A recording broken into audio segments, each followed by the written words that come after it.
For the players.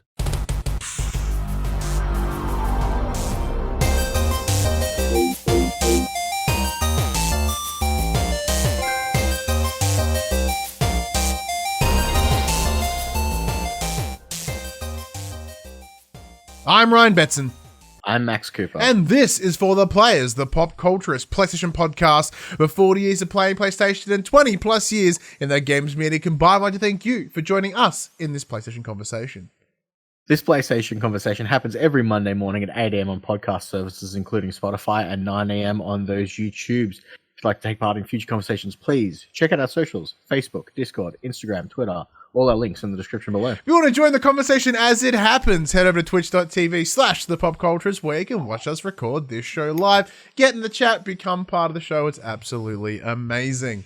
If you want to support the show, you can. You can tell your friends, tell your family about this PlayStation pod. If you listen to us on Apple Podcasts, be sure to give us a 5-star rating and a written review. I think Spotify do reviews and star ratings and stuff too, so sure over there. If you're on the YouTube, be sure to subscribe, give us a thumb up, notification bell, comment, all that crap. I endeavor to answer every single comment that does come through.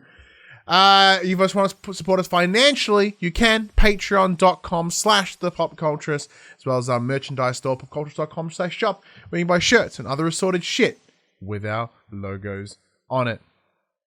It's been a week, Max. It's been a week. Like, as like, you know, we'll get to it in just a moment. In the title of the episode, big giveaway, Bethesda, Microsoft. That's coming. That's 100% coming. Zach in the chat's very happy about you talking about Vampire the Masquerade. I don't know what's going on. Yeah, look, I'd be happier if the game was bloody coming out, but you know. Yeah, sadly, like we're looking at our list of video game drafts coming in, so we'll do a quick update of that and we'll talk about that. So, as for those that don't know, at the start of the year, Max and I each picked 8 games. And those 8 games would then, depending on what their Metacritic score was, we would win. I don't know if we're going to win, but we're going to win something. I'm pretty sure we recorded something about winning something. Winning something or doing something. Either way, 7 of my 8 games have released. The number 6 being Little Nightmares 2, but that's not coming out to February of next year, so that's an instant meh for me. I'm currently sitting at a combined average of 69.5. So, Max, you still have Cyberpunk and Watch Dogs, which may, in fact, scoot you out of there. Because Masquerade ain't doing shit. Yeah, sadly. Rough times. How are you, man? How's things? I gotta stop staying up so late, man. Yeah? Well, you work overnight anyway. What else the fuck else you gonna do? Yeah, but on the weekends, I do, like, attempt to get up. And oh, no, what have you done? No, nothing. I just sat up till like 3 o'clock this morning and then woke up to a very upset kid. Oh, crank. And now I'm like, I could afternoon nap. Yeah, man, naps are so good. I miss naps like all the time. One of those things, I just wish we could have more naps. I'd happily have my workday be a little bit longer if I can get a nap in the middle somewhere. You know? But how's your week been anyway, compared from last week to this? How's the things? Yeah, not too bad. It's been a week. Lots of announcements and news kind of, tickled me in a good way. Yeah, everything's sort of starting to roll now. I'm still dreading that email that says, you know how we told you had a pre-order launch console? Yeah, sorry, man. No lie, I go to my EB World account once a day, maybe twice a day, because I did what is sensible, but also kind of dumb. I only pre-ordered in one place.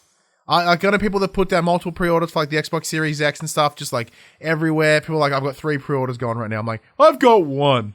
Yeah, I've got 1 too. And like, yeah, I think that having the 1 is adding to that like anxiety and stress. Like I should be confident that I have 1, but for some reason I'm just like, ugh. And I also did put in for leave from work.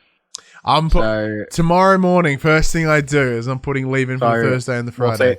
Well, see, I asked on Monday. I'm still waiting for it to be approved, but I asked for the Thursday, the Friday, and then the entirety of the next week. Oh, wow. You went ballsy. And then Ali turned around and said, I'm working still, right? So you still have to look after the kid. Lame. Wasted. and then someone reminded me that Cyberpunk comes out the week I go back to work. So you should have waited. I did not time that well, did I? No, not even a little bit. Not even a little bit. Yeah, no, I'm in the same boat. I'm gonna get the Thursday and the Friday off, and like I run the place with Paris, so like if I go, hey, I'm getting time off, he's gonna be like, no, like yeah, no, I'm having time off. You know, you can have time off all you want. It's fine. But yeah, so I'm looking forward to that too. But yeah, no, I'm checking like every time. I'm excited. I don't know what's going to be like launch. Launch is pretty minimal in terms of like games, but big games. But I'm still going to spend a couple of days just going to fucking town on it. So we have a show to do that Saturday, so we need to be like on it. We've got like 2 days of non-stop PS5 action. Yeah, I'll call you Saturday morning. Like, nah, man, I'm sick.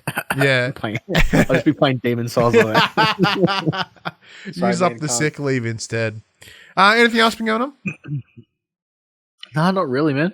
Just cruising. Still, chipping away at work. My life, despite the lockdown and everything. My life hasn't really changed. Yeah. No, I'm in the same boat. Everything's pretty much going as expected, as normal. Just pushing through. I got new wrestling shirts came today.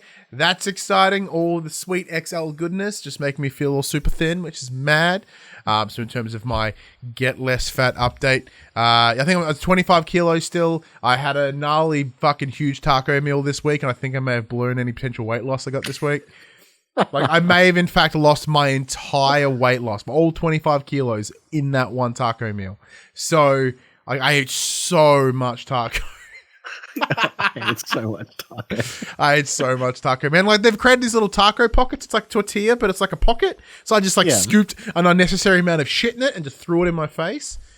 As you do. You can't quite break like the whole fat guy mentality, man. You may get a bit thinner, and Zach in the chat killing it. Thank you, Zach. But like there's still part of that brain. You're like, I'm gonna fucking eat everything.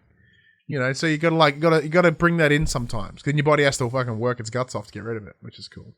But so there's that, which is cool, which is exciting. And I have been talking to Manshake, and I may have an announcement in the near future for anyone that's curious. I don't know I don't entirely know what it's gonna work out then.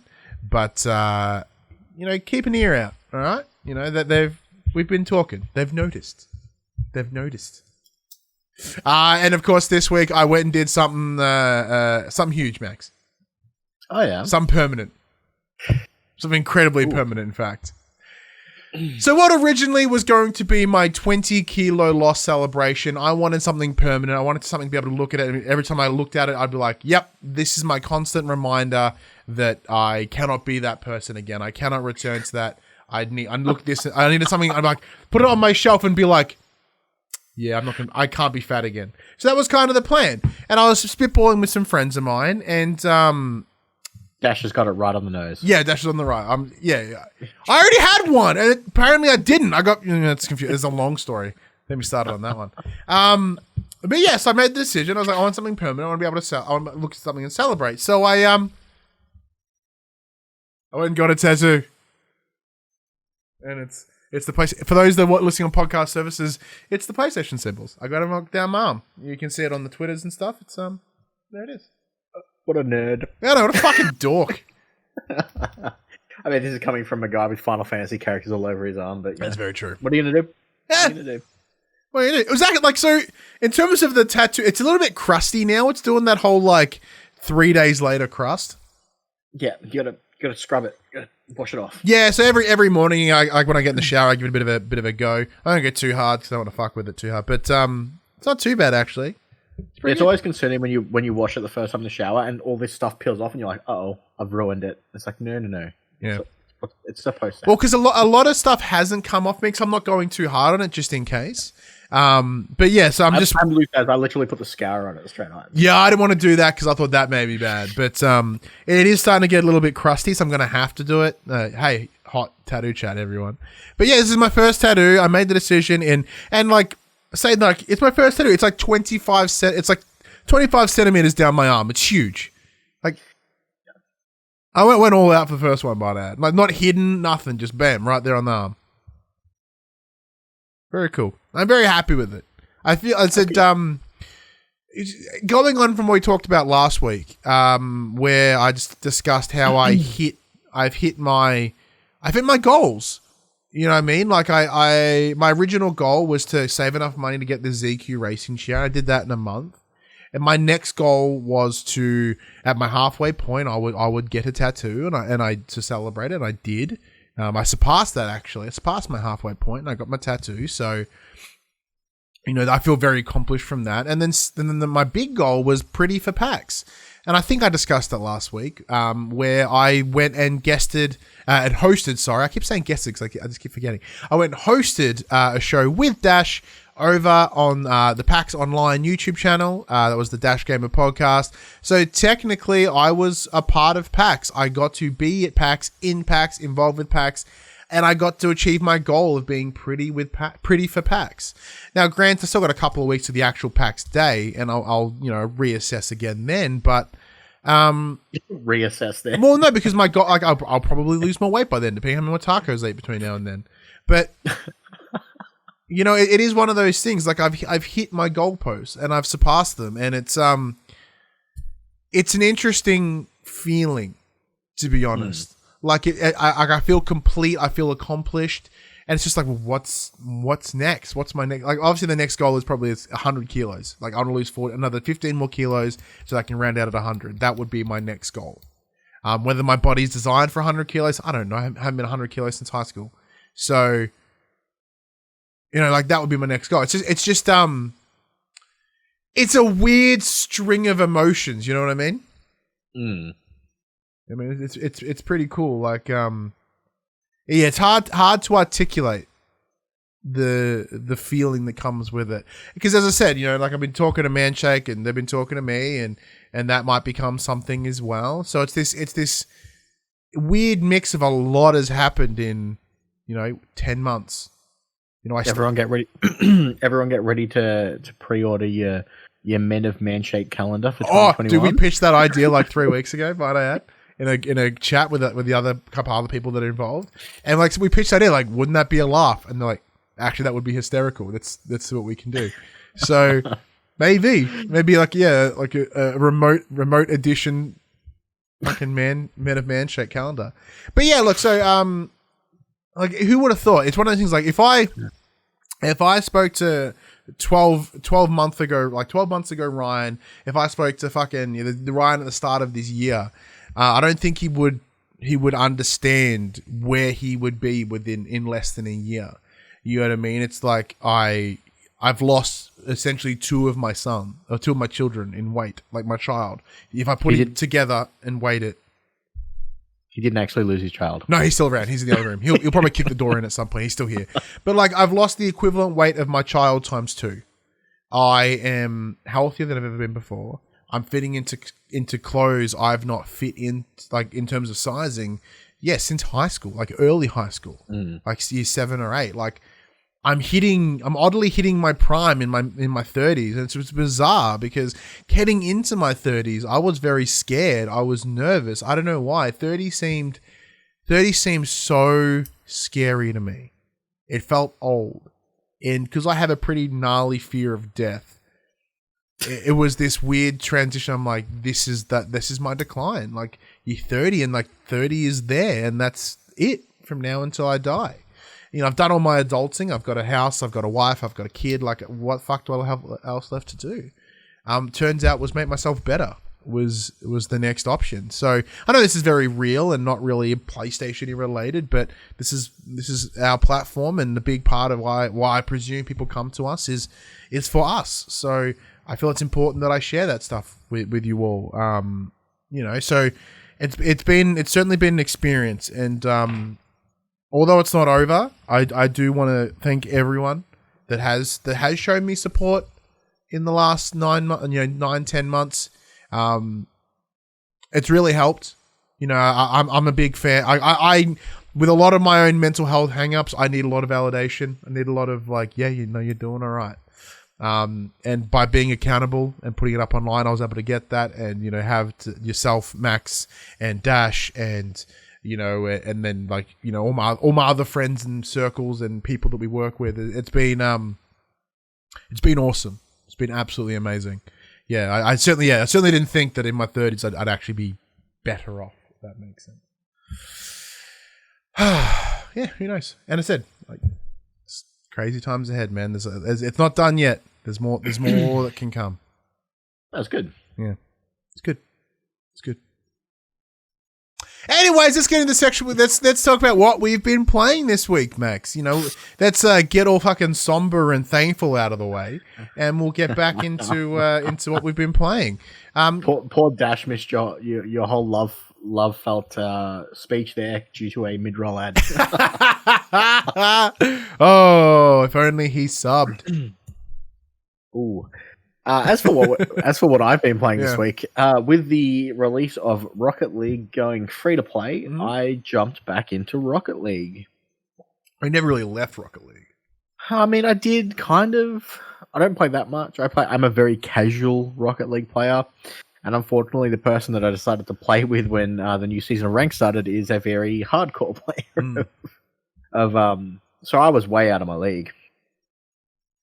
But we got there in the end. Yeah. So I think I'm going to hit Rocket League pretty hard this season, or at least try to. Has there been any substantial changes from it going free to play? No. That's awesome. I mean, I think people who already owned the game got some like cool items given to them for being like founders. Like, but it's not being throttled or inconvenienced in any way. No, it doesn't seem to be. I mean, I had to watch a cutscene and do like this weird tutorial quick time event cutscene when I booted the game the first time, and I had to link my Epic account, which was frustrating. Oh, because Psyonix got bought by Epic, yeah. Epic owned Psyonix, so they kind of unified the. So despite the fact that I own it on Steam, I'm playing it through Steam. I had to link my Steam to my Epic account. I mean, it was just a click of a button. It's for that old cross-play, I guess. Yeah. But apart from that, you know, the game still is great. I just wish I was better at it. So I guess the more I play, hopefully the better I get. Yeah, I'll never return to Rocket League because I just don't have the skills. I just don't have the talent, man. Like the driving part, I'm okay at that. But once you get to airborne, I'm like, I'm here, I'm around, I'm nearby. I'll leave it to somebody else. I've fallen back in love with Teamfight Tactics. Riot Games' auto chess. A bunch of clients in my work play that. I've gotten hardcore back into that. It's been really fun. I dove back into Dark Souls 3 for a bit. I've been playing Demon Souls now to get you excited. Getting my mind ready for Demon Souls for PS5 launch. Mm-hmm. And then I've been flittering away. I played a little bit more 2K Battlegrounds. I've played a little bit of. Sorry, pardon me. Well, let's talk about that. So we'll talk about WWE 2K Battlegrounds. So we should disclose as well that the code for review has been provided to us by 2K Australia for WWE 2K Battlegrounds. So WWE 2K Battlegrounds is the latest release in the WWE franchise of video games. This is not a simulation game, very similar to WWE 2K like 20 or 19 or those sort of years. They've got that, with that taking a year away, they decided to deliver this arcadey style game. So it's very similar to like WWE All-Stars back in the day. It's arcadey, it's silly, they've got weirdly proportioned characters. This was created by Saber Interactive. It's something. So last week I hadn't put a lot of time into it. This week I have. So I've really taken a hunk out of the campaign. I've played some exhibition stuff. My son's played a lot, so I've got to watch him play it as well. And it's subpar. It's not shit, because I've only had like minor problems with it in terms of performance, but the foundation of it is a little bit subpar. So, Max, what's your thoughts? And I'll jump off you, I think. Okay, as a non like here I am sitting wearing a Keith Lee shirt, so I'm a wrestling fan, and WWE is my wheelhouse. So, what's your thoughts as a non-fan? So I played this a lot more last week than I have this week. I've only put a little bit more time into it. I found that the game was too simplistic. I found myself zoning out and doing other things at the same time. Yeah. Whether it be watching a podcast or listening to a podcast, I would zone out because essentially all I was doing is button mashing for a combo. Yeah. Like there's very little skill to the game. you kind of just keep punching them in the face until they can't get punched in the face no more, and then you pin them. Yeah. So for the whole game, you can get away with just hitting 2 buttons. Yeah. So it seems very like I can understand how being an arcader and how the ridiculousness of some of the things, like for example, being able to throw opponents into crocodiles or alligators and whatnot is fun. I can probably understand how it would be fun in a multiplayer setting if you're just messing around with friends. But I've only played the essential solo story campaign thing. I did like the idea of, instead of having cutscenes, they're kind of comic book cutouts, comic book slides. They were pretty awesome, but it seemed to just, it didn't make a difference to me. It was just this. I was just doing the same thing, wearing a different skin each level. Yes, it's very monotonous, I think is the term I'm looking for. Yeah. And I completely agree with you. It's paint by numbers like a motherfucker. Like it's actually really, really bad in that sense. So, and it takes so long to unlock anyone. Yeah. So first of all, if you're playing in the campaign, they create these sort of arbitrary characters for you to play. So you're entering this this system. So Paul Heyman, who's previously one of the head creatives with Monday Night Raw, in the storyline, his idea is that he is going out to find the next string of wrestlers for a thing called WWE Battlegrounds, which is what the name implies. So you, as this unknown character that they find, you have to fight a bunch of superstars to progress forward and become part of this battleground, right? It's being led by like Stone Cold Steve Austin for some reason. But the problems with this is it's paint by numbers. You go into the ring as your character. Square is kick. Square is punch, triangle is kick. You can hit it 3 times for a combo, or 1, and then the combo isn't even really a combo. It's punch, punch, punch, or punch, punch, kick, or punch, kick, punch. And that's it. Doesn't change anything. You can do throws, and there are minor variations of those throws, but there is no finesse. There is no intricacies to this. It's just, as you said, punch them until they drop. But on top of that, you can't just do that. You need to build up like a show meter, right? So underneath there, with your health, above your health bar and below it is a show meter. But it says you need to build up X amount of show points to be able to pin them successfully. And above your health bar, the crowd will be asking for a trick, a stunt, or a move, or something, right? And it might say taunt, and you get you 70 points. Or hit someone with a guitar, and it's 120 points. And that's what I find. I was just doing, like, every match I did was just, what does that say? Hit with a guitar. Okay, I guess I'll find a guitar. Kick combo. All right, I'll give him a kick combo. Like, there was no freedom of expression, even in these custom characters.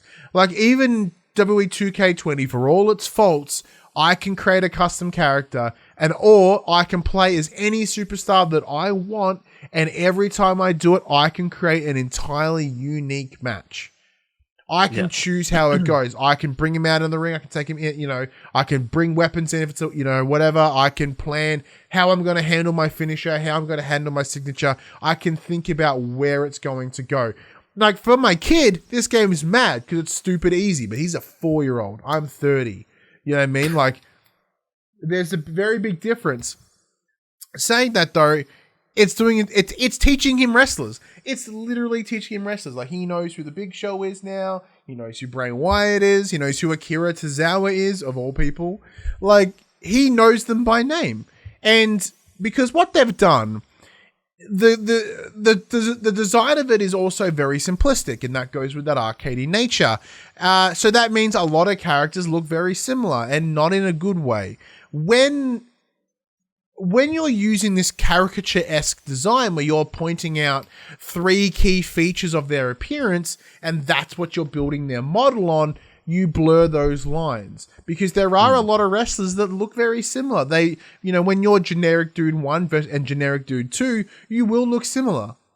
And when you're only picking out key features, like, do they have a beard? Are they bald?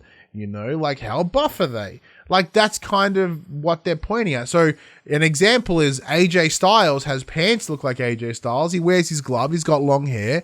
but his face looks like nothing like him.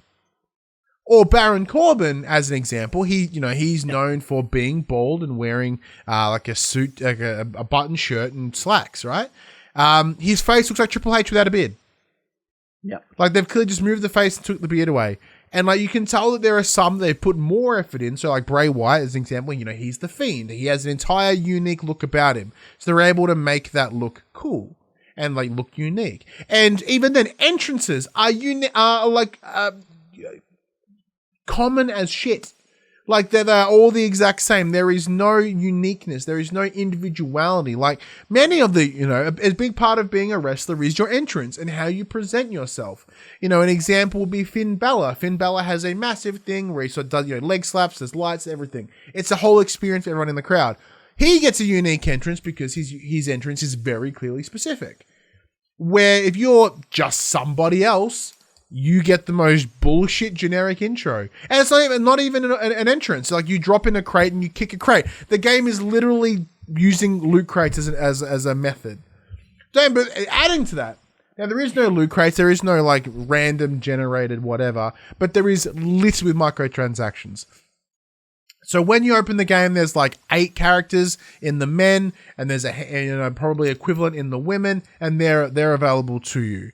Everybody else is literally locked behind dollars, whether that be in-game dollars, whether that be premium currency that you have to buy. The disparity between these two is astounding. It's like 17,000 in-game, free to earn dollars versus 200 paid dollars. You know what I mean? The free and the premium currency is staggering, and that's for one person, excluding different costumes that you want to get. And even then, when you go into the marketplace, they are literally action figures. They've essentially found a way to literally capitalize and create toys out of wrestlers. Like granted, I know it's existed for a while, but like Vince McMahon, his vision of his company and his superstars is non-human. They are plastic. They are toys. They are consumed. They are to be consumed. And this game has made them exactly that. The core is fine. Like it's great. Like, it's accessible. I can play it with my kid, and that part's amazing. Like I mentioned on Twitter, and I mentioned last week, I haven't got to really play it except for when he's in bed because he wants to play it. And that's awesome. Like I'm being able to share something that I love with my son. And that cannot be understated. But that is an emotional response. Looking at it critically, the game is shit.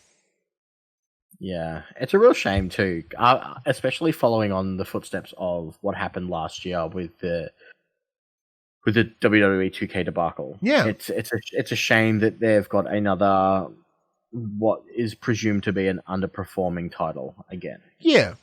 And like in terms of performance, if you compare it to the likes of 2K20, which there's just bugs everywhere, I haven't had a lot. I've had a couple of moments where my character disappears for a moment and they come back as they're being transitioned into a move. I don't know why.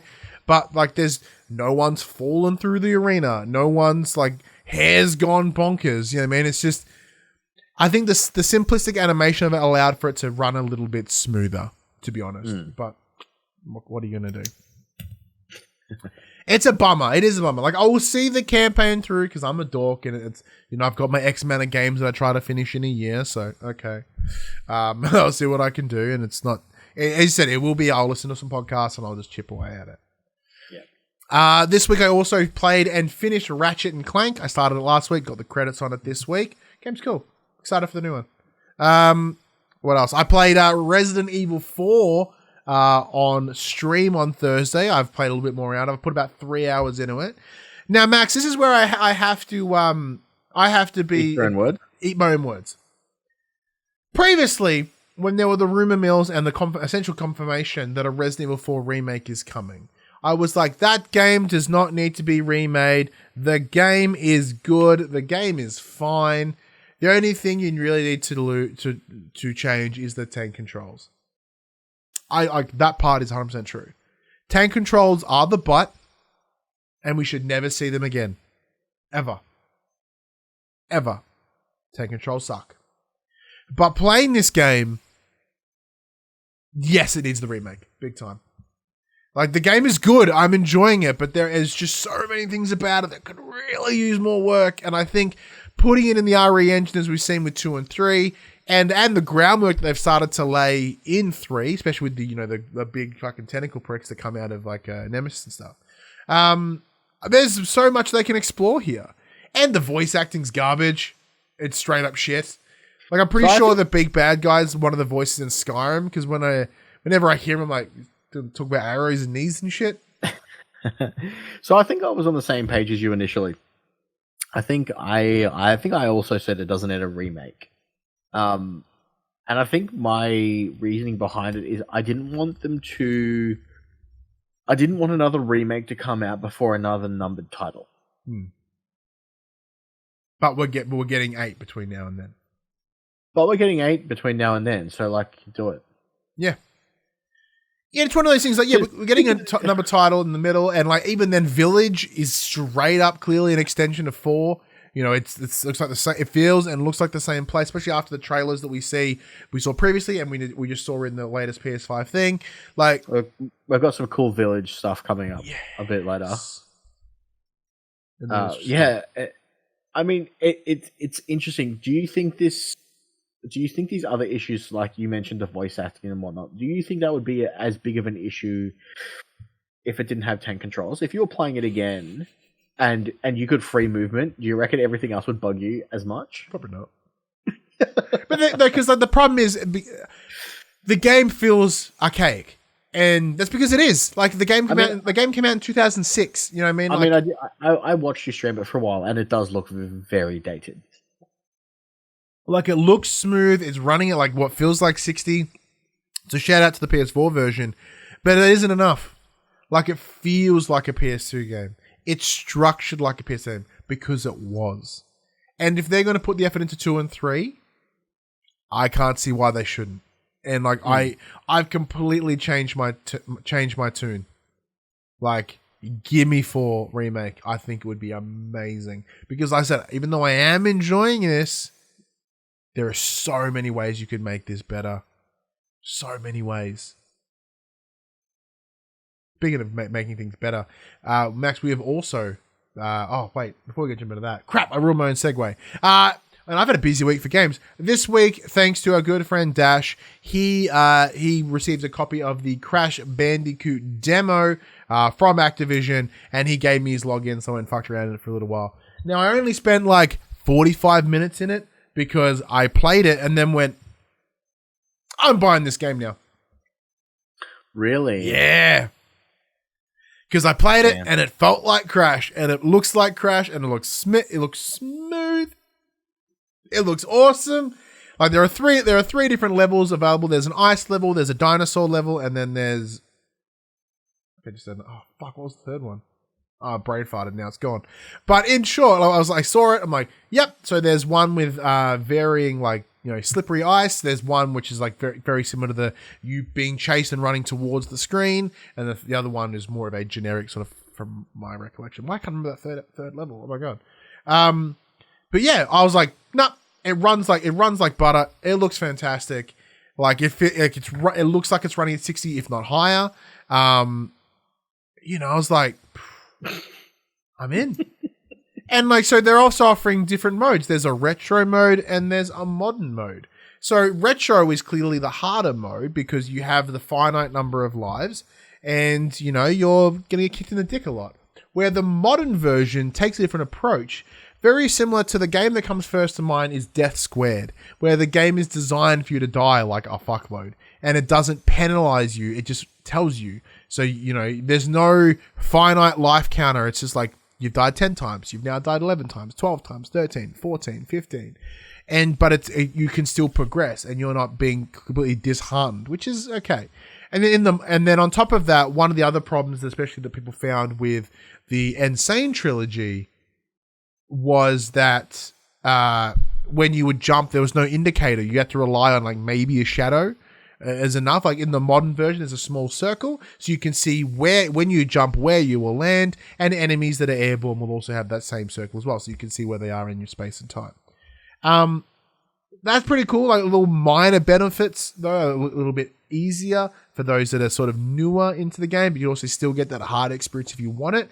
So, because one of my biggest fears with this fourth game is because it's an extension of of the Naughty Dog trilogy, is that like, well, they need to keep that spirit, but how are they going to monetize it? And they've done it. They're like, you can have both. Because they've talked about that. They've shown that like the scale of what they're doing in terms of the ability to replay levels and, you know, rerun them and do all these different things to them to make the replayability high. I'm like, okay, there's a lot of thought and care put into this. And on top of that, they get to experience the new masks as well that allow you to like slow down time or alter dimensions, quote unquote, make things appear and disappear. So it's cool. Like there's enough here to make me go, yeah, I'm getting it. I'm gonna get it. Are you even excited for Crash? Yes and no. So I'm a huge Crash fan of like the original 3, and then they released all these garbage spin-off games, and I got real burnt by them. There's actually a great line in there. So Coco and Crash and one of the new masks is there, and they see Neo Cortex comes up and goes, "Oh, here's my plan," and then fucks off. And the new mask goes, "Man, how many times have you fought this guy?" They've gone 4. But he goes, "Oh, I swear it could be more." I'm like, "No, it's 4. Only 4."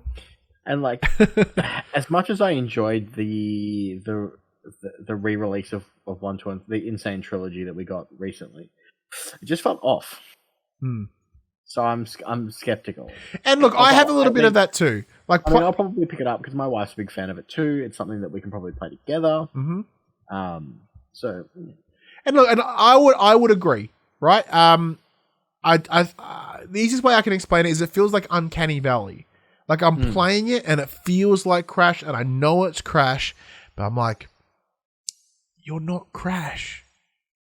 Because I think it's because I'm hardwired to consider only that first trilogy as the answer, you know. And then like I have a vision in my head of what Crash should be and what Crash is, and this is essentially changing that. This is adding to that, and I have to get over that mental hurdle. Like I kind of think that I may not even have full appreciation for what this game is or can be because of that inbuilt bias. You know what I mean? Like I'm worried that will play a role in how I look at this game and how I perceive this game. Yeah. But yeah, as Dash says in the chat, it does look great. It looks fantastic. It looks really, really good. Speaking of games that are looking pretty good, let's move on to the other game that we've been playing. Here's some first impressions. Another 2K game. So thanks again to 2K Australia. They provided us the review code for Mafia Definitive Edition. Now, originally both Max and I pooped the living shit all over Mafia 2 Definitive Edition because it was a subpar remaster. This, however, is a remake. Now, Max and I, the code came yesterday at time of recording, so I've only spent like 2 hours, not even 3 hours maybe, depending how long it is. I'm up. I just finished the mission where you're a race car driver. I don't know how deep that is. Feels like it's been longer, probably because I had a break in between. Max, you've had even less time with it. Yeah, I've played about an hour because for some reason took 7 hours to download. It took so long to download. My PlayStation just decided to be like, so for those playing at home, I have a 300 megabit connection at home, so my download speed's usually around 30 megasecond. So when I download a game, generally it's like, about 40 minutes. And then the PlayStation is like, it's going to be done in 48, 50, 60, 99 plus hours. I'm like, okay, whatever. I just left it. Yeah, I started and it's like 3 hours. I'm like, that sucks. 7 hours. Oh, fuck you. And then it stayed at 7 hours for the longest time. And then I eventually went in and like closed it, refreshed it, and went 9 hours. I'm like, oh, fuck, what have I done? And then I jumped it back in, and then it went, Howard, like 111 minutes? I'm like, okay, yeah, I can settle with that. All right, cool. Not too bad. I'll let you, because I've non-stop talk for like 15 minutes. Go, mate. So I've done the first... Give it a background on the game as well, yeah. Yeah, so obviously I can't recall when this first came out, but this is, as you mentioned, the Mafia Definitive Edition. It looks incredible. So it kicks you off with a nice little cutscene. You've got your updated graphics. They've done the new voiceover work. It looks great. I've run into a few technical issues at the start. Nothing too serious. The first one, there is early on in the game, there is a chase sequence where you're running through some back alleys, and as I came out of the alley, some poor woman's skirt just took up the entire screen and then kind of bent in on herself, and I died because I couldn't see what was going on. And then, unfortunately, the mission after. I'm trying to get retribution for these people who came and wrecked my taxi. So I'm like, I'm gonna go wreck their cars, and I'm bashing their cars with a baseball bat, and then men come out to stop me, and you get the little prompt of, you need to stop these men before you go back to bashing the cars, and I deal with the men, and then it's telling me to still deal with the men after they've been dealt with, and I'm kind of just stuck in this parking lot with nothing to do. So hopefully just I got to that just before we started recording. So hopefully a quick reload of the last checkpoint will kind of prompt. Maybe because I did notice that it teaches you, it's your first real combat point. Yeah. So I believe it gave me a prompt of hit this to counter an attack. And I had a baseball bat in my hand, so I kind of just smacked the dude instead. So you didn't do the prompts that it wanted. So it mightn't have rolled over because it's like you didn't really do the prompt I wanted you to do. So hopefully, just a checkpoint refresh will fix that issue for me. But I believe I played this game when it first came out, and this looks. It's weird. This game looks like how I remember it to look at the time when I first played it. And it obviously does not look that good, like the original.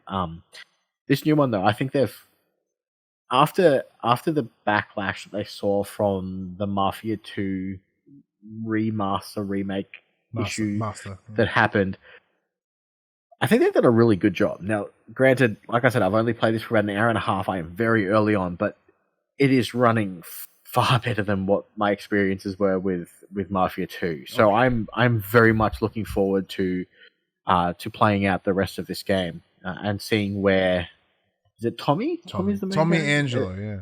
Yeah, I'm very much looking forward to, because I never finished the game originally when I played it. So I'm very much looking forward to seeing how the story progresses, because obviously very early days, and the idea of, you kind of stumble into this mafia war essentially by you just happen to be in the wrong place at the wrong time. So it's been good. I'm definitely looking forward to playing the rest of it. But my early impressions are very good. Like I'm much more. It's hard to explain. Coming from like you mentioned that we kind of Mafia 2 gave Mafia 2 a bit of a bad rap. This is a deservingly bad rap, though. Far significant in almost every way. Yeah. It better. Yeah, that's my first point. Yeah, it completely. It's worthy of the title of remake. Yeah, it blows. Definitive edition. It blows 2 out of the way visually. I think the game is stunning. Like in cutscenes, it looks amazing. Now, granted, gameplay, it does obviously scale back because the cutscenes are where they've put the big oomph in. But one thing this game does incredible is lighting. And if anything, this game is demonstrating how much lighting can drastically alter your experience and your perception of how good it looks. Because it's just... Sorry, go ahead. Sorry.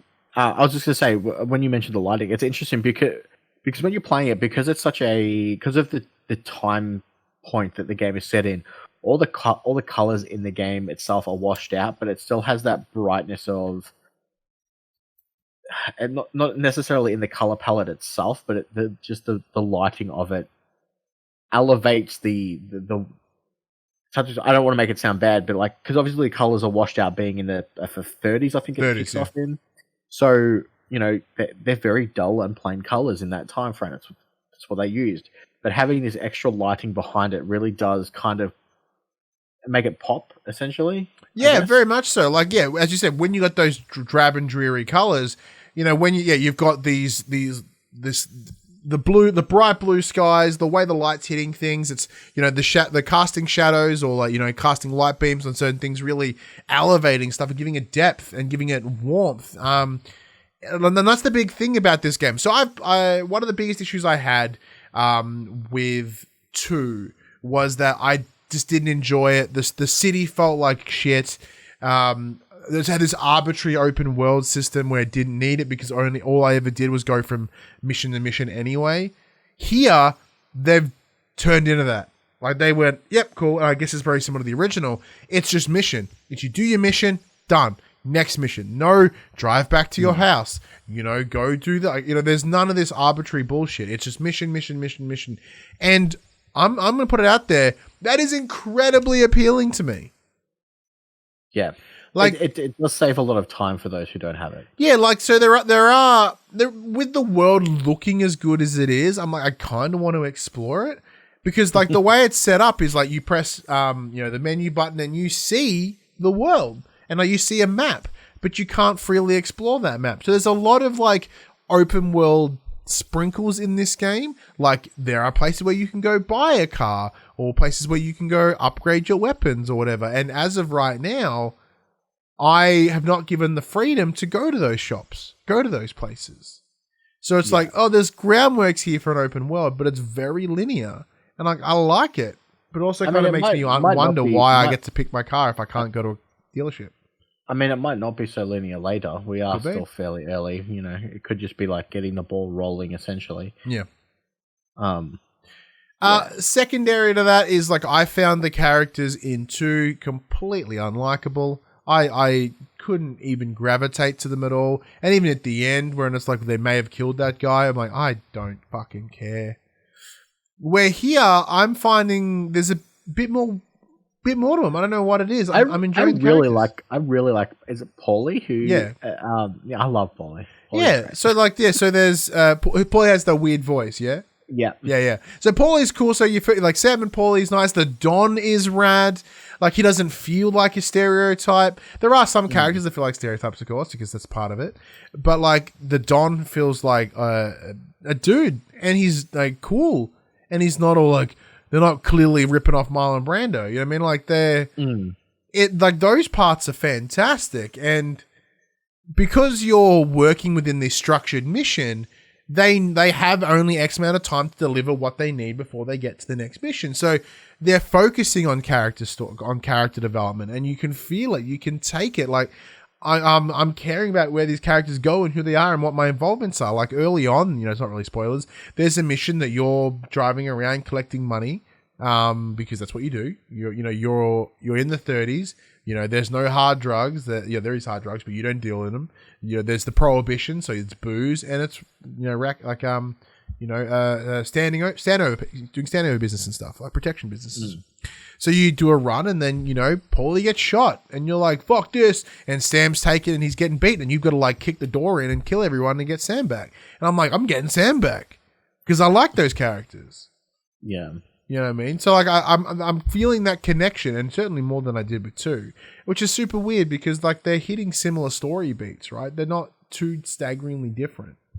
No, but you pointed it yourself, because it's such a linear progression. They do focus in on the characters more than what they did in Mafia 2 with that free roam, that almost open world. I mean, I guess it's more that in the first one.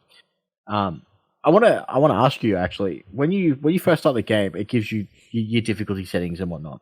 I picked medium, just the standard. I think that was the average. Yep.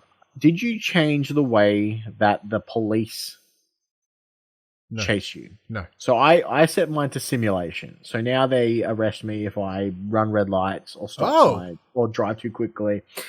And I forgot that I did this. So the very first, one of the first earliest things you do is you literally drive a woman. You get it. You get a woman to. She gets in your taxi and she wants to be taken to the church. She's like, "Don't drive too quickly," and it gives you the option that's been in every Mafia game where you can limit you can do a speed limiter, so you can't automatically drive over the speed limit. Yeah.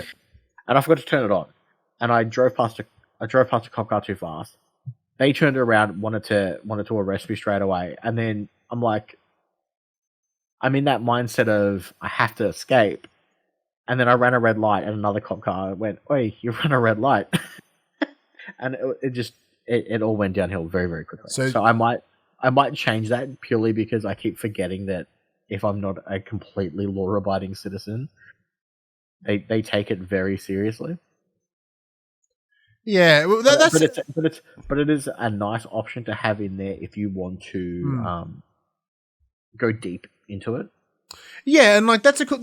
So in terms of the settings, there's quite a lot in there that you can do. You can look at cars driving more sim-like, a bit more realistic. There's I also still can't drive these old cars. They feel so heavy because they are like they didn't have power steering. They were poo. But I don't because games like this, you can normally, you hold the accelerator down constantly. You don't have to. Very rarely do you actually need to stop and brake to make a corner. And if you're not doing it, you wait until you have to do there's a mission like when you're a speed racer, you're in a track racer, and you're hauling ass, man, like. Ooh, and you just like don't stop. It's brutal. There's not enough brakes. But anyways, that's enough about what we've been playing for like fucking 45 plus minutes. Let's get in the section we call Inform the Players. We tell you about what happened this week in PlayStation. First kicking off the news though is something that didn't happen in PlayStation. And Max, if you can sort out that comment too, that'd be Oh yeah, not a problem. So something that happened not in PlayStation, but we want to discuss how it affects PlayStation. Is this piece of news. Earlier in the week, it was announced right before Xbox Series S and X pre-orders went live. It was confirmed. Microsoft has purchased Zenimax Media for a total of $7.5 billion. Therefore, making Bethesda and all its studios under its umbrella owned by Microsoft, technically first-party studios. So I think it was 8 studios in total. Yeah, so it includes Bethesda Softworks, id Softworks, Bethesda Softworks, id, Arcane, Zenimax Studios, Zenimax Online, so they do all the Elder Scrolls stuff. Yeah. That should also include Machine Games, guys that do Wolfenstein. So that means they own that IP. They own, Elder Scrolls, Fallout, Wolfenstein, Prey, Doom.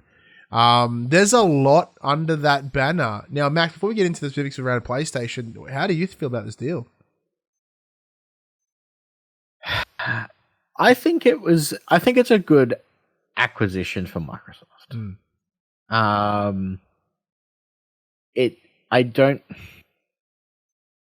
It reaffirms that I think Microsoft are moving more to, as long as you're using our software, we're not too fussed on the hardware.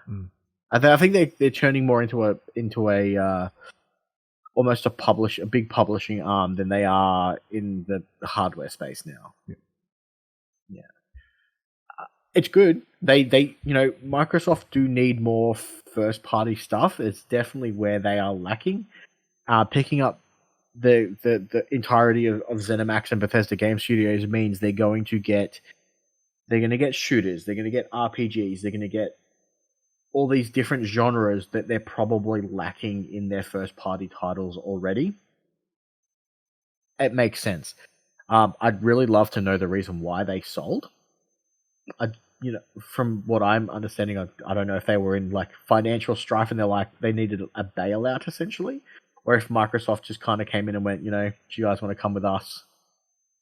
And they've agreed to it. So that's interesting.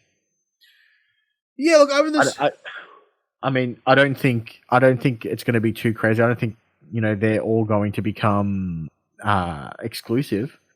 I'm super. We'll get into that. We'll get into that in a little minute. I'm super stoked that now that they own them, I'm going to be able to play them all on Games Pass.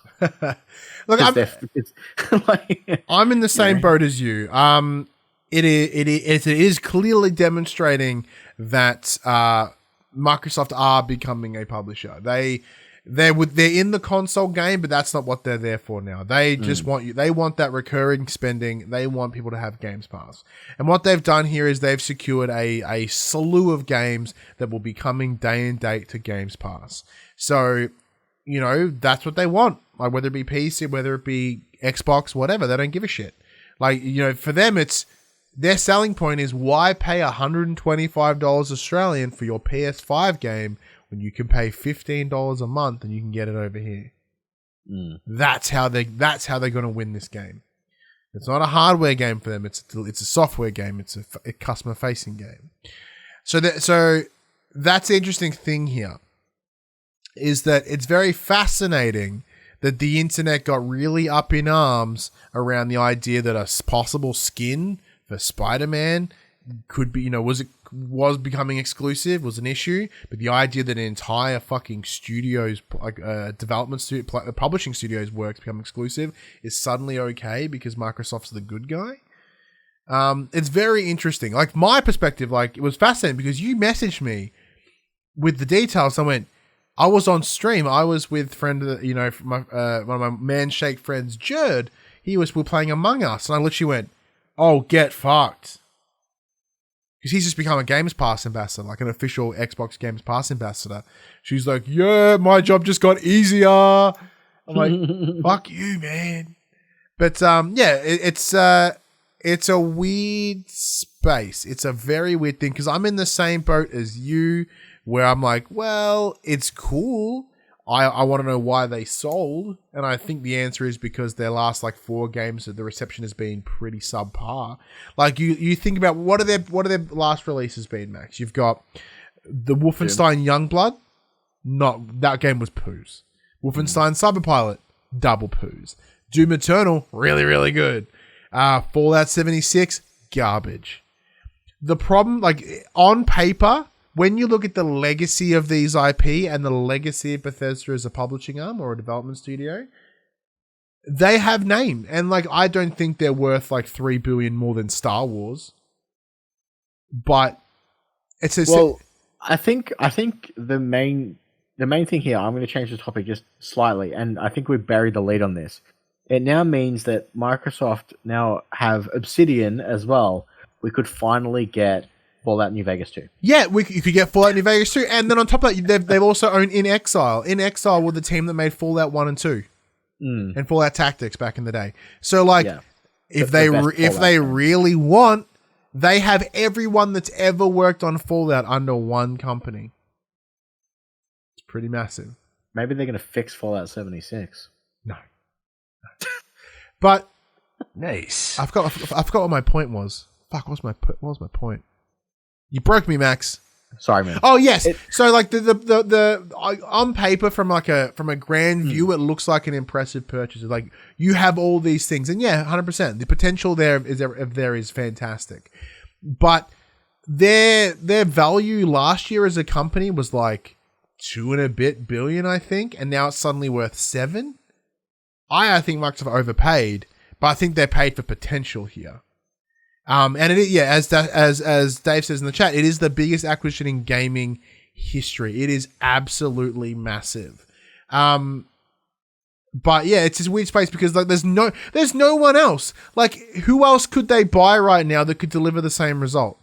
You know what I mean? They have picked up so much out of this. Yeah, so much. It's gnarly, but the real big question. Well, actually, I'll finish Dave's comment and then we'll get into what we think it means to PlayStation. So it's the biggest actually in gaming history. Todd Howard made a comment on GP, basically talking about how it takes the stress out of sales volumes and enables creators to focus on developing interesting content. Yes, big thing. By being owned by a bigger company, like $1 trillion company that is Microsoft, presumably that stress of being we need to sell X amount of games, we need to do this and this to remain viable is gone. And that goes with the likes of, Wolfenstein Youngblood. That game is littered with microtransactions and it was gross. In theory, they shouldn't have to do that now. They probably will, but they might. He also adds, I think Bethesda were bleeding and struggling in a world where crap that's monetized is what's being made. The issue that they had is, this potentially could have been part of it, because they were required to be self-sustaining and they needed to ensure a level of viability because they're a private company or whatever. They weren't able to innovate the way they wanted. Like, you look at Fallout 4, that game was made in a vacuum. It came out and it seemed really cool on paper. It didn't deliver because The Witcher, a game that came out 2 months before, monstered them. Like, Fallout 4 looked like it should have stayed on PS3 in terms of what its scope of its gameplay. Look at Witcher 3 as a game. You're like, they made a Bethesda game, but better. And then on top of that, you look over at Obsidian and they made, what they made with The Outer Worlds. It's like they made a Bethesda game, but better. So what we can hope from this is this will allow them to make better games, to create a new engine, no longer use the same creative engine that was used to make Morrowind and Daggerfall. You know what I mean? Like, those games are fucking old, and there is no way that those games can still functionally make games that are coming out now. Yeah. Now, the other side effect of this is you've got Deathloop, which is a PlayStation console exclusive. The deal was made prior to this. You've got Ghostwire Tokyo from... Ghostwire Tokyo is... wait. What's the studio? Oh, Tango. So Ghostwire Tokyo, which is coming. It's also console exclusive. That's from Tango Softworks, which is now owned by Microsoft as well. Mm-hmm. Like, there's 2 PlayStation exclusive games now owned by Microsoft. The waters are getting muddied, man. It's muddy. And it's interesting. It's fascinating. So, to be fair, Microsoft are the kings of muddy water. Just to throw some Xbox news in here really quick. Did you see that more Xbox One X's have been sold on pre-order day? Yeah, naming conventions, man. Like 700% on Amazon. Because someone, thought they were getting the new good thing, and it rocked up the following day, and they went, "Hang on a minute." Yeah, that's poor naming conventions right there. Yeah, but I think the big takeaway is I highly doubt that these are all going exclusive. Yeah, that's the next big thing, is the discussion. Like, what does this mean for PlayStation? And what we're seeing right now is like, this Microsoft can win if they make these exclusives, and I don't think they will, because it shits in the entire face of their plans right now. Their plans is, we don't care how you play it, where you play it, just play our stuff. And they're like, and it's all exclusive. Well, I mean, in saying that, 2 of it, like you mentioned before, 2 of their studios are currently making PS5 exclusive games. And on top of that, apparently Starfield was in talk to be a console exclusive as well before the sale happened. And the rest of them are so far out that it's not going to help. And like, adding to that, it was mentioned by Pete Hines, I believe, or Phil Spencer, one of the two, that they're sort of working in autonomy. Like, it's the same way that like Disney owns Marvel, but Marvel can't do whatever they want. You know what I mean? Yeah. Like, it's that same sort of setup here. It's like, we just own you, but we'll pay you. They're kind of just keeping the lights on. Yeah, I guess so. Then maybe they'll have some sort of control, but yeah, it's not financially viable for them to do that at all. Yeah. And like, it's one of those things, like, why make some money when you could make all the money, which is pretty much the motto for video games industry. So they're like, well, we can make the money with the Games Pass, but what if we then make them buy it on PlayStation as well? And you also get to stick it in them when a Microsoft Studios logo comes up on a Sony console. If anything, it's demonstrating how Microsoft are working in what will become the future of games, where PlayStation are stuck in that archaic older model. Mm. I like that older model personally because it's what I'm used to, but Microsoft have a different game plan here. They have a different strategy, and this is part of it. Yeah. Like, we will, like, Elder Scrolls 6 will 100% come to PlayStation. Will Starfield, will Fallout 5? Yeah, you'd presume so, right? Like, it would not be, we'll see how this goes. Yeah. Because Dash mentions Minecraft Microsoft, I've misread. But Minecraft, the same thing. They own Minecraft. Minecraft's still being supported across other platforms, same as Minecraft Dungeons. Some brands are bigger than one console. You know what I mean? Yeah. There's a lot to take on. But anyway, that's enough about Microsoft, man. It's chaos time. So let us know what you think about this acquisition. It is weird, muddy ground. The future of gaming is changing. And it's a situation of catch up or be lost potentially. You know? Well, now that we've talked Microsoft, let's talk some Sony news, right? Yeah. So earlier this week, a new patent has been found with yet another VR controller. So back in Feb, we had a similar patent that showed up. So in this latest patent, it looks like the design incorporates finger tracking on a central grip with an outer ring sporting a few sensors that the PSVR headset can track in order to accurately position your virtual hands. So they're working on finger tracking. That is awesome. Please let this patent come to fruition. The Move controllers are garbage. But speaking of VR, though, you know what's one thing that's very interesting? I don't know whether you've heard this, but they made a statement that if you want to use PlayStation VR, you need to use your old camera. The new camera isn't supporting old VR. Yeah. And they also said you need an adapter to plug your old camera in. Yes. So if anything, I don't see this means that they're killing VR. I see this as they're working on some some Quest level bullshit. You know what I mean? Where it's like it don't need no cameras. That's their plan. That's how I see it going. Sony has also launched a new SIE themed blog page to accompany its existing PlayStation blog. The corporate website aims to provide readers with, quote, a view into the company behind PlayStation.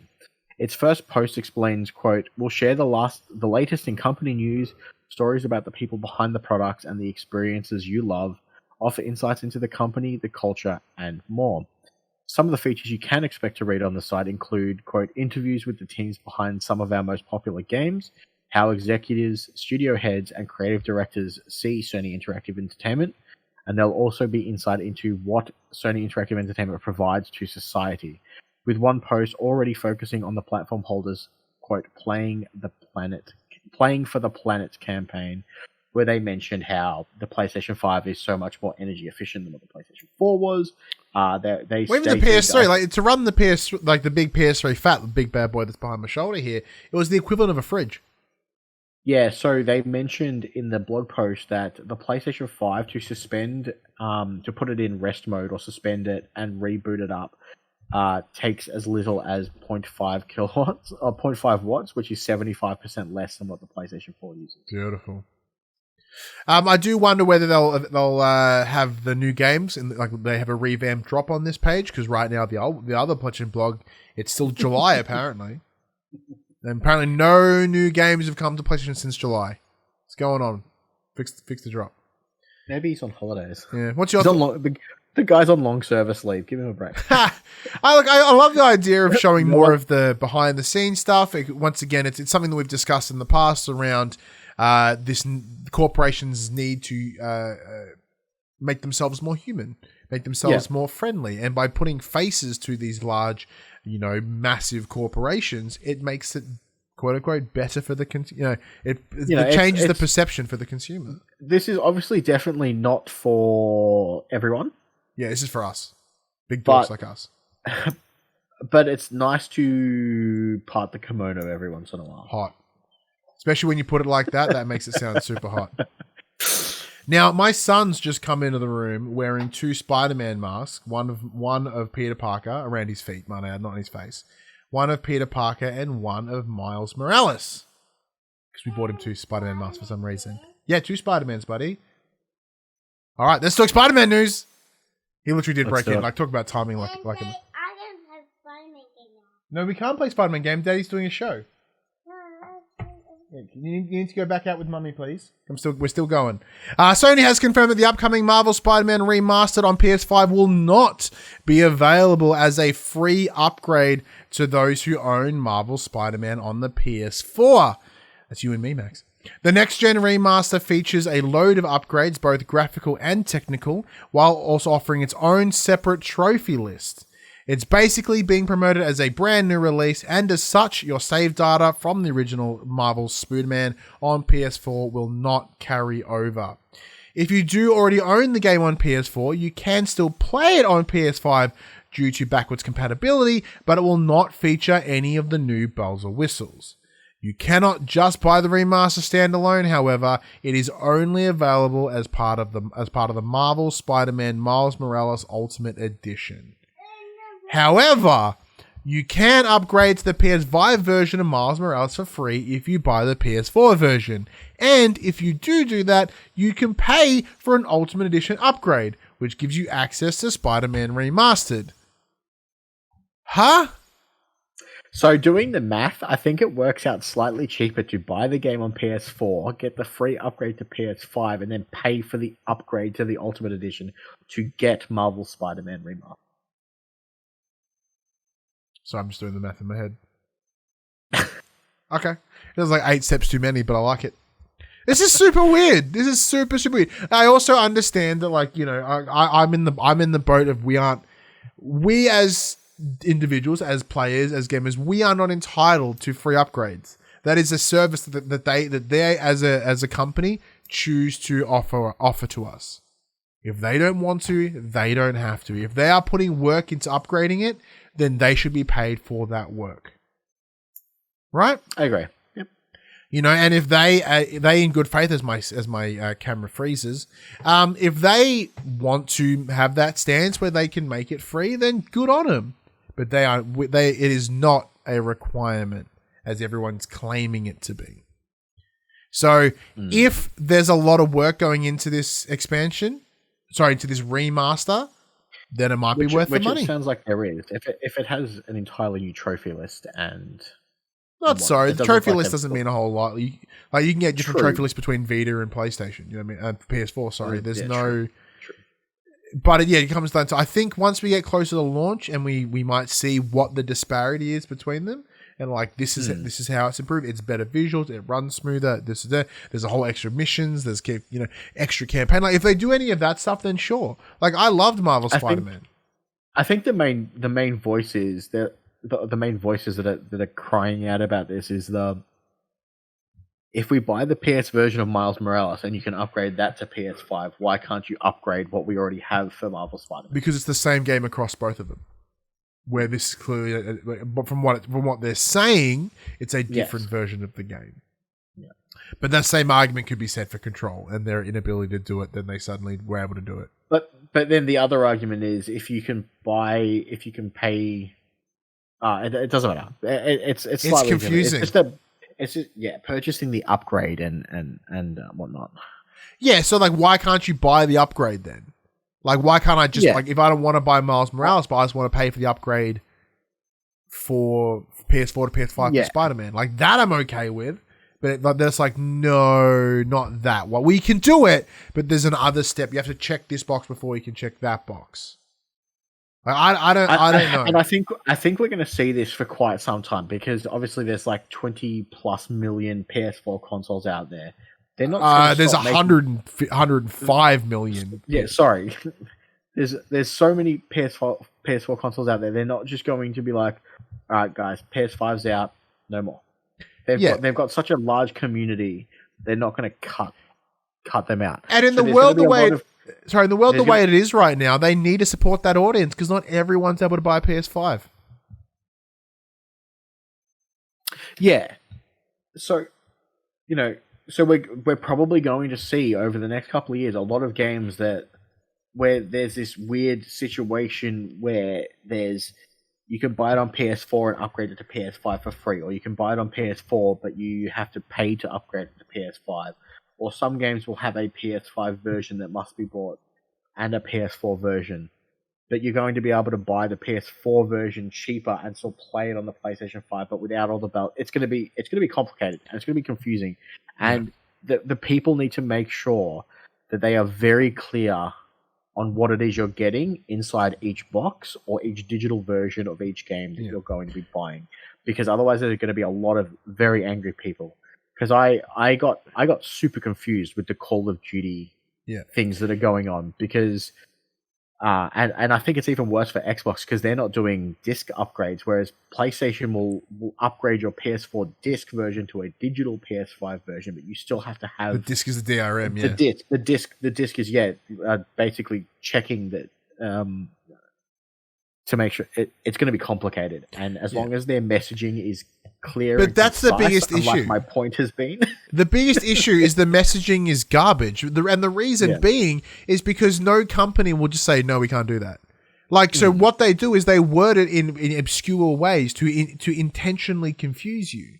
Like, rather than just saying, look, you just got to buy the PS5 version, all right? But we've made the decision as a business. That's what it is. Because they are so, and you know, they're because of this outcry on social media around every decision that companies make. They're never straightforward. Like, no company will ever come out and say, I fucked up.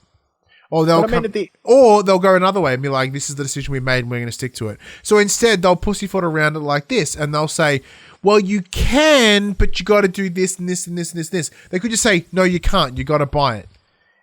I'd like to change the topic a little bit, just referencing something you said about companies not coming out and saying they fucked up.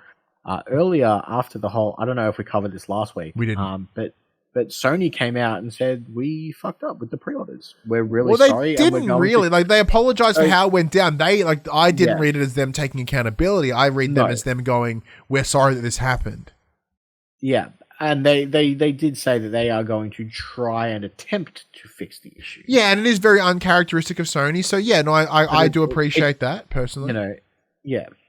Sorry to cut you off. No, but you asked what I'm like. That is one of the things. Is like, mention. You know, it's just like Control as an example. They're like, oh, it's because we can't do it, and then they clearly demonstrate that they can. Like 3 days later, that's the biggest hurt. That's the biggest problem. Is rather than just saying no. They try to fill it with, like, they're adding excuses and lies and shit on top. And as Dave says in the chat, it's this thing seems shady because it's so convoluted. Your brain goes, "This is shady." I think at the end, it could be super straightforward, but it. Yeah, everyone's just going to realize that we're not really entitled to a free upgrade. Yeah, and they are a business and they're here to make money. Yeah. So if they can resell you the same thing, they're going to do it. But like, granted, they're not selling you the same thing. It will be different. This is one of those things. Like, as this idea of backwards compatibility is becoming a thing, and these games that are cross generation, which if you think back to how it was done in the past, was never an issue because they just clean cut that shit. You know what I mean? And like, yes, it's really nice that you can play your old games on your new console, but it's a situation of like, well, why would you? Why don't you play the new games? You know what I mean? And it also goes back to my previous points I've mentioned in previous episodes around the idea is I don't understand why gaming has this weird entitlement, sort of this backwards around, like, give us free shit because we deserve it. Like, no, you don't. It's not how businesses work, man. Businesses make money, and they make money by selling you stuff. That's the entire company. That's the entire platform that the gaming is built upon. Right. So then because there's been this situation been created where people feel that they should get shit for free. That's where we get things like, oh, there is no paid DLC. It's microtransactions instead. You know what I mean? Like, they're compromising in other ways, and it's just hurting you in a different space. You know what I mean? Because you're arguing this one point, they're going to hurt you somewhere else. That's business. Yeah. Business is shit. Like, I'm not saying that Sony's doing that. I'm just saying that's part of it. You know, You know what I mean? It's a hot mess. And the other issue is, Dave says it's one rule for one title and another rule for a different, and that is the problem because there is no uniform rule. If the uniform rule was no, then that would be better, and then you have to pay. Everyone's like, oh, what do you mean I have to actually pay for things? Like, yeah, that's how it works. You pay for things.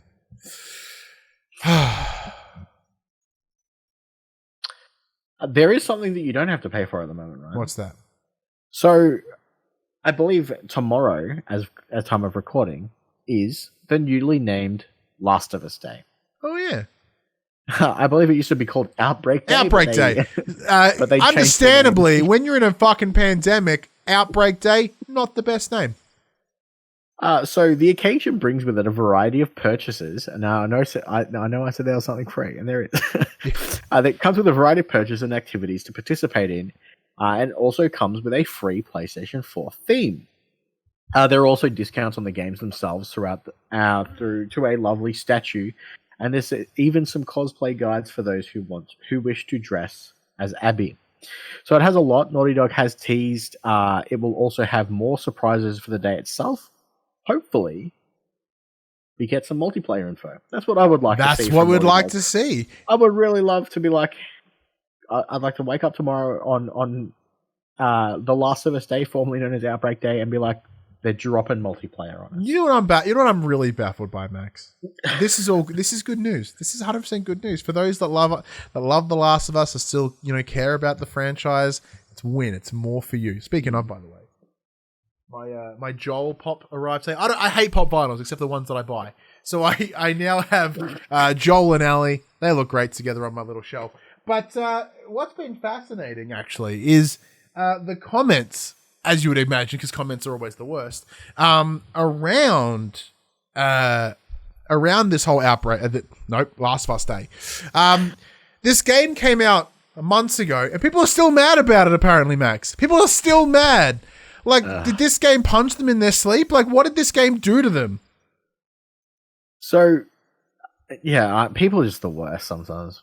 But as part of these celebrations, the original soundtrack of the latest game is heading to vinyl from Mondo, as well as 2 new posters inspired by The Last of Us Part 2. These will all be revealed and made available for pre-order as of tomorrow at the Mondo shop. And Naughty Dog has also confirmed that there is a board game in the works based on its IP, coming from the same folks who did the games for Bloodborne and God of War. Does this tickle your fancy? Because it tickled my fancy. Yeah! The board game, mad. That means I can paint more minis. Win. I'm in. The vinyl I love, because I'm a bit of a vinyl collector here and there, if ones that catch my attention. And I have the first and Left Behind's vinyl. And I'd love for Last of Us Part 2 to add to the collection. So, hell yeah. Yeah, give me that. When's that coming? Tell me. You can pre-order tomorrow. Oh, I like tomorrow. Tomorrow's cool. There's even a link in our notes. Next up, they're releasing more premium statues, but purchasable through gaming heads. There's 3 different versions, each standing at 16 inches and featuring Ellie holding different weapons in various poses. There's also Naughty Dog are also hosting a photo mode contest from the 9th of October through till the 29th. Quote, "That's why we'll be kicking off a brand new Last of Us Part 2 photo contest for the month of October. Each week we'll select winners that will receive a coveted Ellie edition and runners-up that will earn the Last of Us Part 2 limited edition DualShock 4.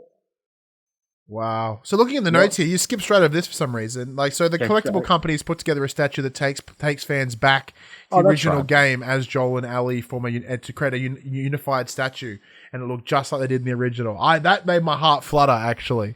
I might have to buy that statue. Because I do have one coming. I bought the $99 one from EB Games with Ellie holding the bow or whatever, and it's taken 9 years to get here, but it'll get here eventually, apparently next week. 9 years.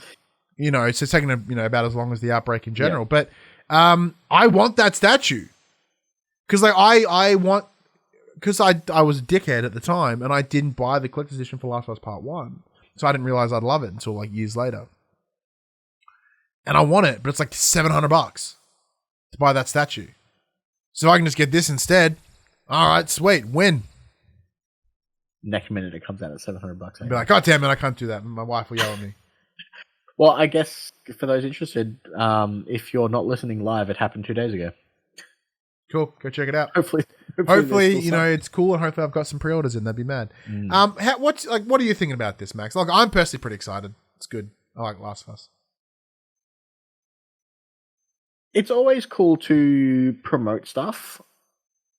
I think it's great for all those people who missed out on, like you said, you missed the first collector's edition. This is a way to get back what you missed out on to begin with. The photo mode contest is really cool. It entices people to get back into your game and play it.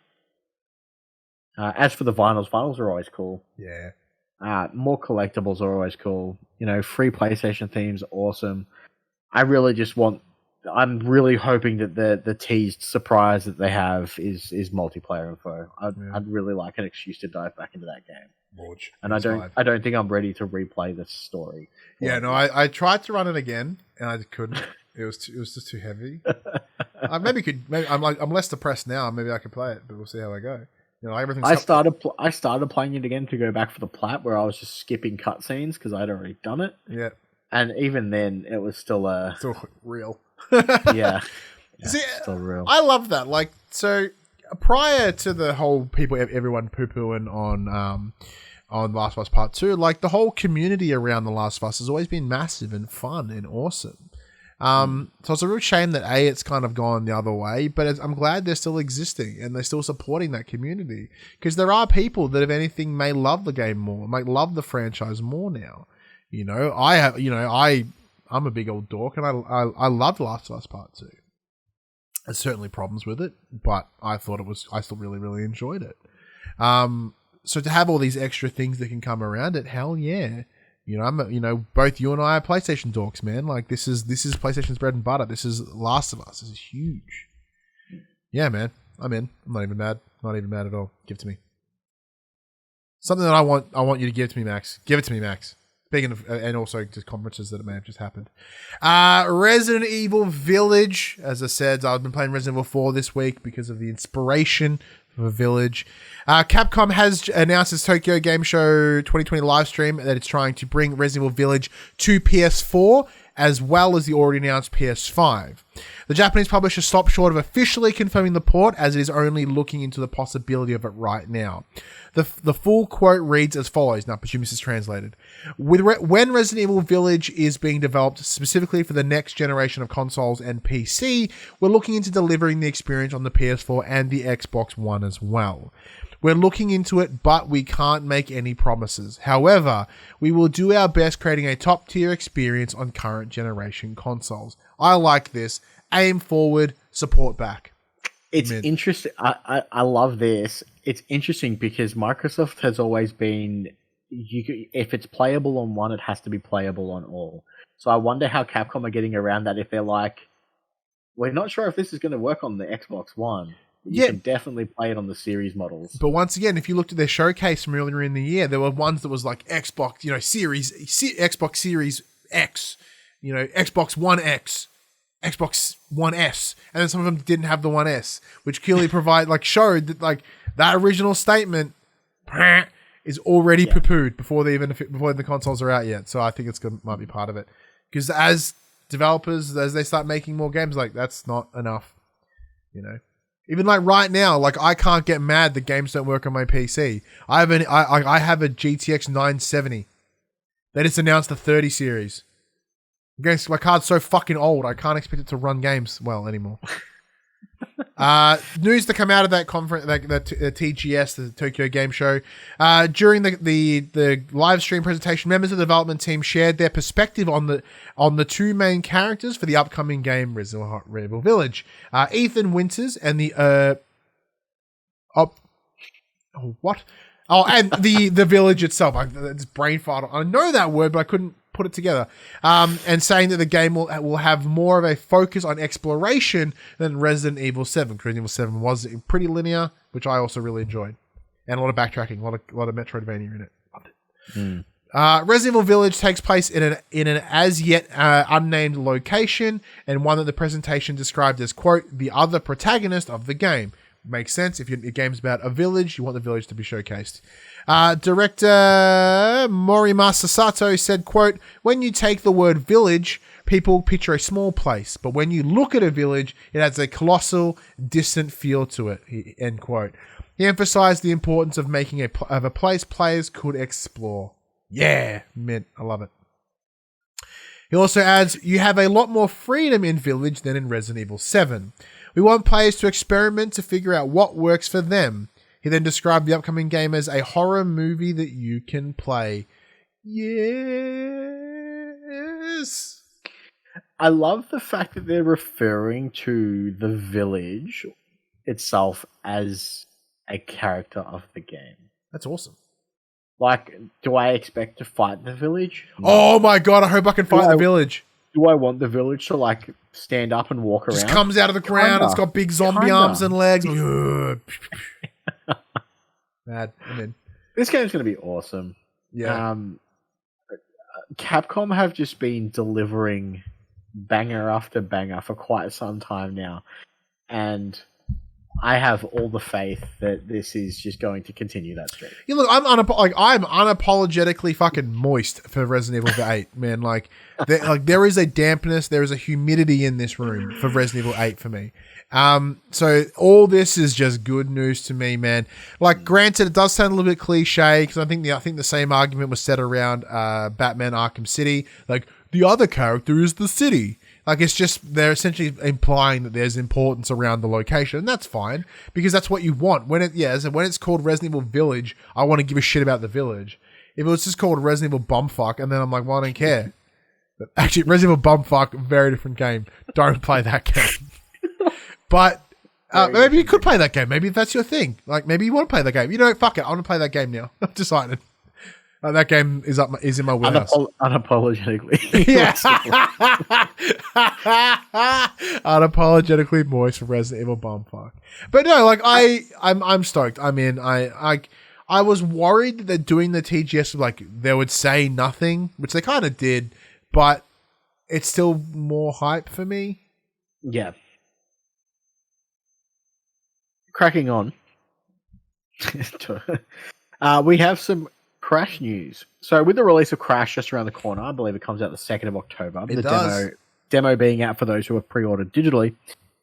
They announced some multiplayer modes. Ooh. So there is two competitive modes for up to 4-player local multiplayer have been revealed, titled the Bandicoot Battle. So playing as Crash, Coco, Fake Crash, and Fake Coco, you can gather some buddies to play either the checkpoint race or the crate combo. The checkpoint race, very self-explanatory. You and your competitors race each other to the end of a level. There are numerous checkpoint boxes to smash along the way. The player who gets the most checkpoints first wins overall. Like in time trials, there are time freezing crates that can also be smashed to pause your timer.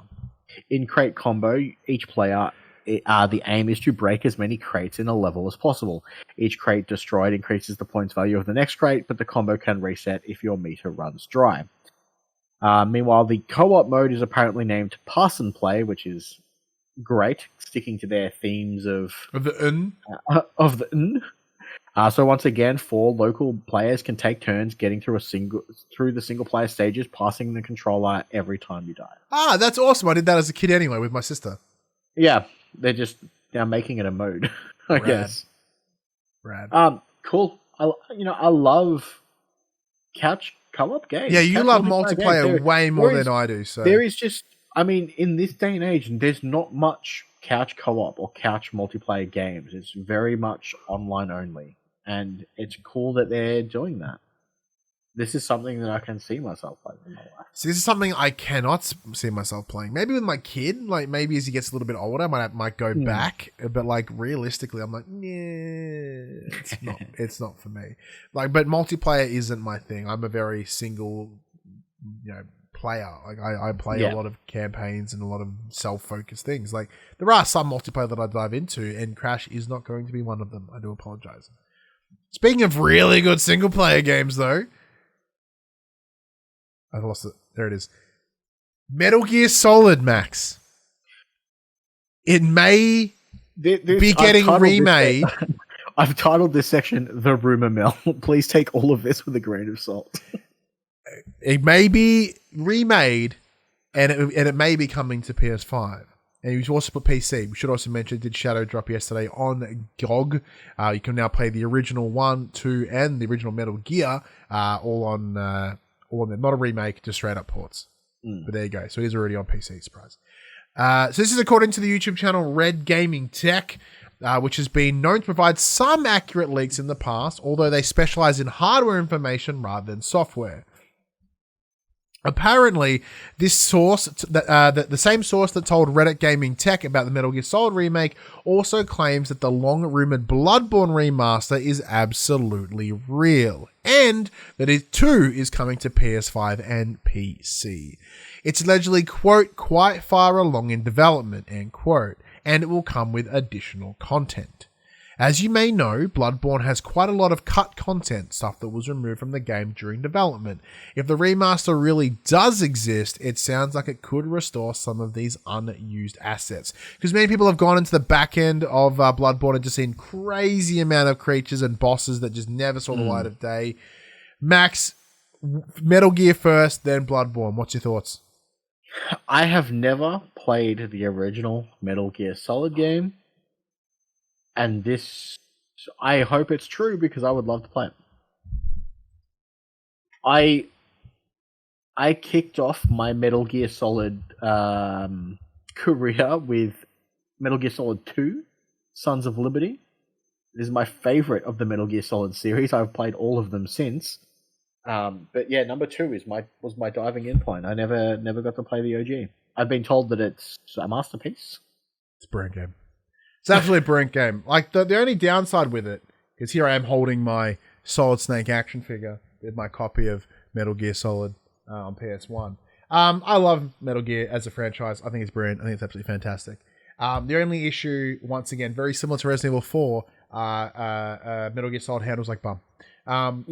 So it is something that is 100% needing a remaster because the game is literally worth it. It is worth the time. It is worth the money. It is 100% worth the investment. And as we know, it was rumored alongside Demon Souls. Can I put this back in without looking? Let's see.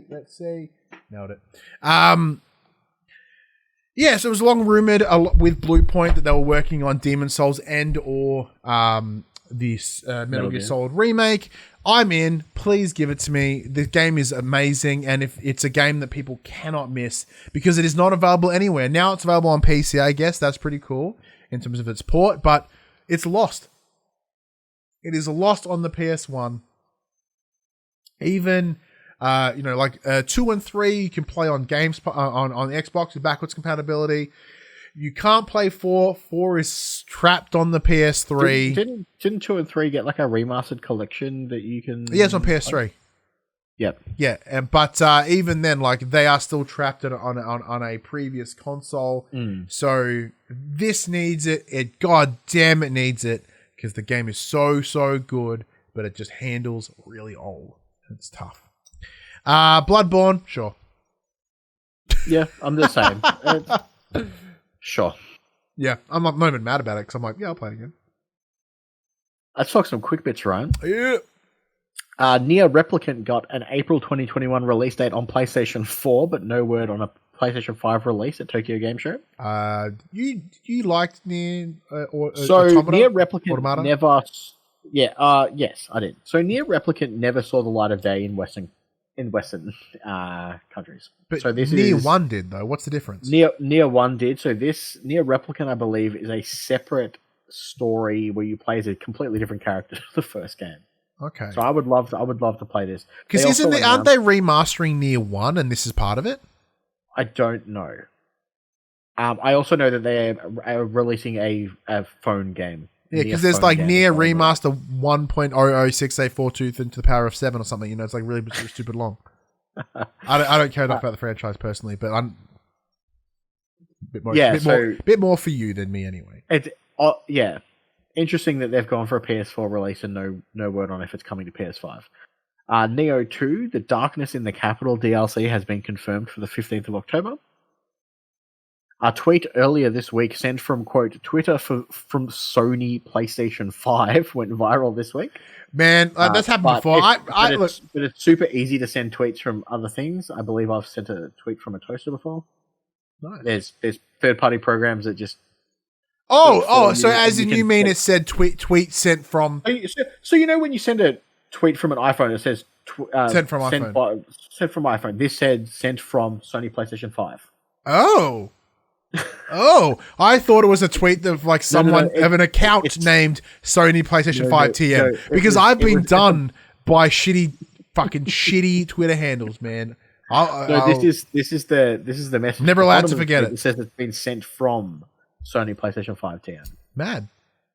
The Big in Japan sale is back on the PlayStation Store. Yeah, do you excited? did a little bit, but turns out I own all the games that I would want to buy already. The only one that, like you said, there's some Resis in there, which is exciting. Resis in there, the Personas are in there. Yeah, Personas. Some of the old Final Fantasy games are there. As much as I like pooping on Dashing's love for Persona is good. Go buy it, go play it. The only one that I'm tempted on buying is Fire Pro Wrestling. But like, it's a lot of New Japan wrestlers in there, and I don't really know them that well, so I decided against it. The No Man's Skies Origins update is available now. How are they still supporting this game? Shout out, like, true redemption story coming out of Hello Games. Like, holy shit. Like, No Man's Sky was one of the first games that I reviewed, like, since we started working in press. That was like 5 years ago. And they're still supporting it. What absolute champions. Minecraft on PS4 now has PlayStation VR support. Yay! But apparently not motion control. It's just no motion controllers. Yeah. It's just, And for you, Ryan, Maneater is heading to the PlayStation 5 with a free upgrade to PS4 owners. Yay! I'm not going to play it there either. I'm not going to go back to it. But that's cool for those that want to play a Shark PG. Cool. Oh, now, so last week we weren't able to get the top 10 best-selling games simply because they got it up. They didn't get up till a bit later. I think it was a bit of chaos in terms of the numbers. But surprisingly, Tony Hawk Pro Skater 1 won last week with the most, beating Madden and NBA 2K. So let's have a look at the top 10 best-selling PS4 games for the week ending the 20th of September. Number 10, Red Dead Redemption 2. That game was on sale this week as well. Yes. I almost put that back, but I said I'd play Resident Evil instead. PGA Tour 2K21. I got a 16 under par this week. Boom. That game's awesome.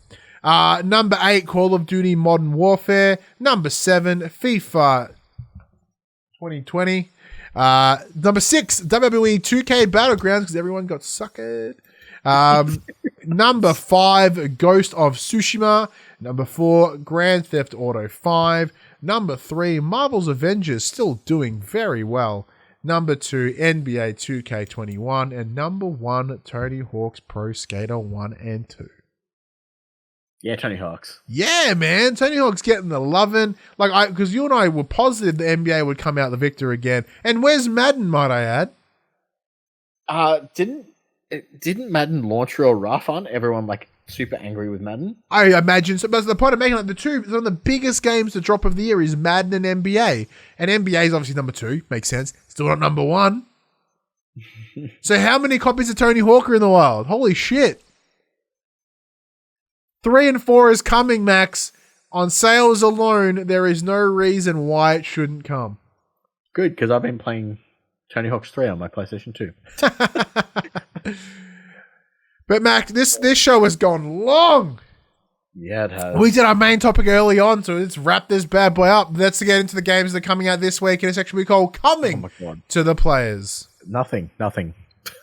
Probably nothing. There's no drop. Yeah, let me check the drop. You check the drop and I'll just pull up. VG24. We'll go to good old VG247 coming through with the goods because the drop is still garbage. What date is it? June 19th, 2020 was the last time that the drop got updated. So there is 2 games dropping this week, according to VG247. They're both dropping on the same day. We have Crash Bandicoot 4, It's About Time, October 2, and Star Wars Squadron. Oh, what a big week! EA and Activision going head and head. Nostalgia versus nostalgia. Now Squadrons looks mad. Yeah, it does. It does. It looks bad. And that and Crash Bandicoot looks mad. God damn it. I'm only going to get one this week. What do I get, Max? What do I get? I know which one I'm getting, and it'll be Crash Bandicoot. Okay. But you were pretty hyped for the Squadrons. Yeah. I'll tell you about it off air. I was going to say, can you talk about it yet? No? No. All right, cool. Because do about something unrelated to Squadrons. Go away. All right, let's send this bad boy home. All right, everyone. This PlayStation conversation happens every Monday morning at 8 a.m. on podcast services, including Spotify, and 9 a.m. on those YouTubes. If you'd like to take part in future conversations, please check out our socials. Facebook, Instagram, Twitter. All our links in the description below. If you want to join the conversation as it happens, head over to twitch.tv/popculture where you can watch us record this show live. You can jump in the chat. You can become part of the show. If you want to support the show, you can. You can tell your friends. You can tell your family about this PlayStation pod. If you listen to us on Apple Podcasts or Spotify, be sure to give us a 5-star rating and a written review if they support it. If you want to support us financially, if you want to support us on YouTube, watching on the videos, be sure to give us a like, a subscribe, ring that notification bell, and leave a comment. I will endeavor to answer every single comment that gets posted. We'd love to hear from you all. If you want to support us financially, you can at patreon.com/thepopcultures, as well as our merchandise store, popcultures.com/shop, where you can buy shirts and other assorted shit without logos on it. And of course, you can follow both Max and myself on Twitter as well. Our Twitter handles are below our faces.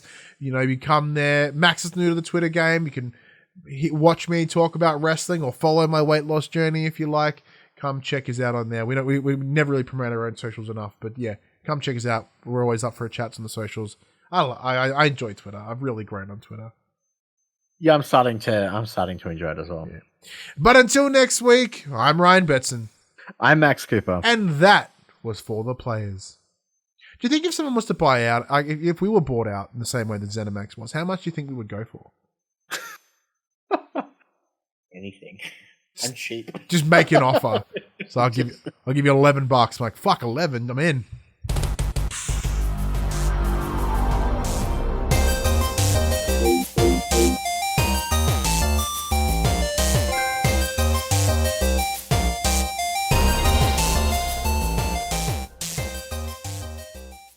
For the Players, the Pop Culturist PlayStation podcast is fan-supported at patreon.com/thepopculturist. And we'd like to thank our Patreon producers and our Patreon founders for their kindness, their support, and their generosity. Our Patreon founders: Alpha Ferret, Craig O'Flaherty, David Chataway, Jesse Stevenson, and Jacob Garner. And our Patreon producers: Damien Holdies, Lee Wintershoven, Sean Levitt, and Solomon Barak.